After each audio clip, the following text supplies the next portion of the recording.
According to Statista, McDonald's invested $1.4 billion in advertising in 2018. Because of the current state of the world, we figured we could allocate a little under half of the 2018 advertising budget to the McFix as an approximation, especially if we're going to release it so late in the year, which is where the $700 million came from. We broke down different parts to allocate the advertising budget based on percentages for our new product offering. So the first would be inbound content marketing, which would include blogging, videos, podcasts, etc., which would account for 15 to 20%. The next would be SEM, display ads, social media ads, which would account for 30 to 35%. The social media channels we would utilize would be Facebook, Instagram, YouTube, and TikTok. The next one would be PR and influencer marketing, which would account for 25 to 35% of the budgeting. And this would focus on more of building a strong brand presence for McDonald's and their new product offering. And this would also include partnerships with niche, micro, and regular influencers. The next would be website, which would account for 10 to 15%. We could improve our content using SEO tools and optimizing the flow and design of the site. And the last would be traditional. That would account for 5 to 10%, which would include all offline methods of advertising such as print ads, TV commercials, radio spots, and billboards. The McFix will initially be offered in all U.S. locations and select international restaurants based upon demand derived from market research. As stated in our previous presentations, the McFix will be sold in one size during its rollout period. This 32-ounce serving will promote hydration and yield the best results. After this period, other size offerings will be considered. Advertising McFix will be an essential component of its potential success. Discounts and other such deals will be offered on the McDonald's app as well as third-party delivery apps to induce demand through promotion. Furthermore, during its initial release, McDonald's will focus the bulk of its advertising budget on pushing the McFix in order to create awareness. These advertisements will be displayed on television, radio, and social media.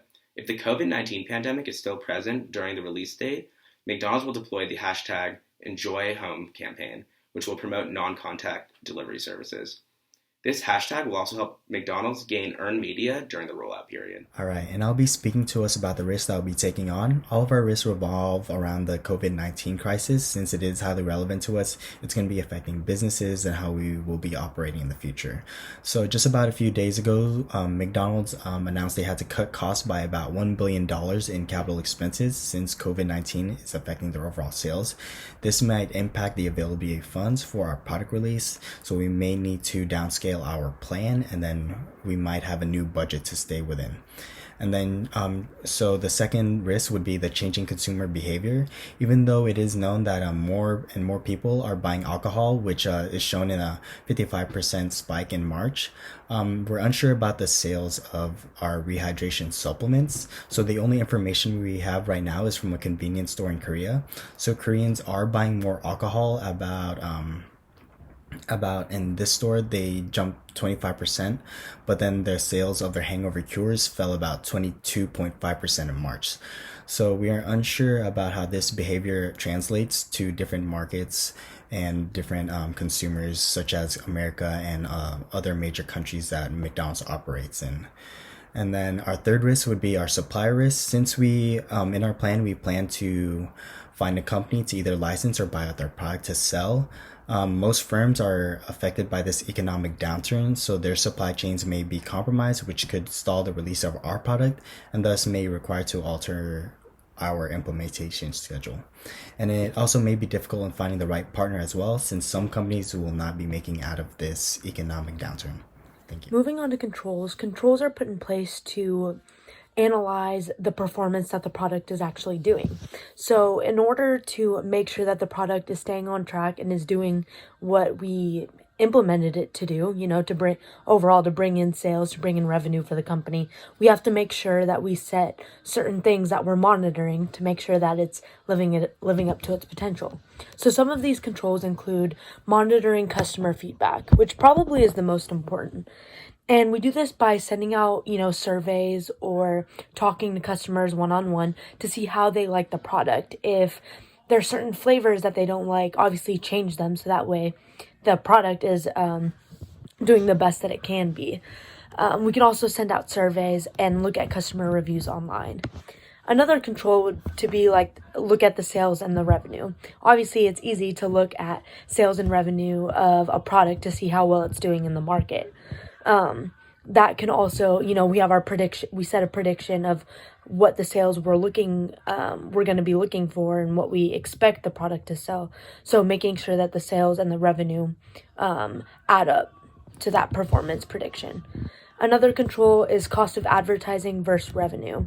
So we need to make sure that the amount we're spending on advertising and other types of costs are obviously less than the amount of revenue we're bringing in. So our goal is to minimize costs and maximize on profit. So making sure that we have a set goal of how much we're willing to spend on expenses to make sure that we obviously get a return in profit.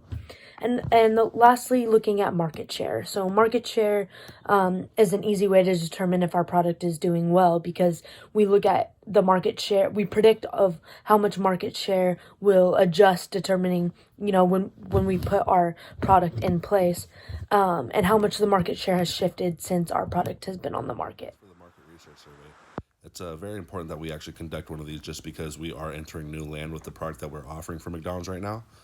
Being that McDonald's has never offered a hangover remedy product before, we don't really know what the test market really looks like, other than what we're looking at from what other competitors have used and what other competitors have done.